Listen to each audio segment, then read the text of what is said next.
মাওলা আমি তো গুনাহ করেছি, তোমার দরবারের আসামি। মাওলা তুমি যদি মাফ করে দাও, আমাকে প্রশ্ন করার কেউ নাই, আমাকে জিজ্ঞেস করারও কেউ নাই, আমাকে আটকানোর কেউ নেই। বান্দা যখন অনুতপ্ত মন নিয়ে বারবার বলতে থাকে, রব্বে করিমের রহমত তাকাইতে থাকে, তাকাতে তাকাইতে এক সময় রব্বে করিম বলে, বান্দারে তোর বলার ধরনটা পছন্দ হয়েছে, তোর ডাকার ধরনটা পছন্দ হয়েছে, তোর চোখের পানি পছন্দ হয়েছে, তোর বলাটা পছন্দ হয়েছে।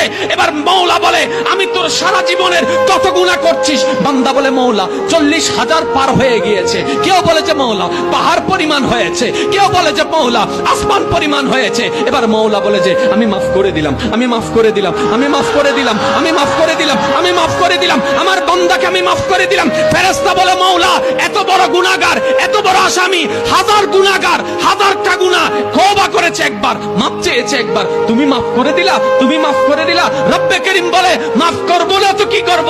বান্দাটা কার দেখতে হবে না, বান্দাটা কার দেখতে হবে না। সে রহমানের কাছে মাফ চেয়ে যদি মাফ না পাই, তাহলে তো বিশ্বের কাছে মাথা নত হয়ে যাবে। আরে সে রহমানের বান্দা, জাত্তার বান্দা না, যে রহমান হচ্ছে ইন্নাল্লাহ আলা কুল্লি শাইইন কাদির। সুবহান।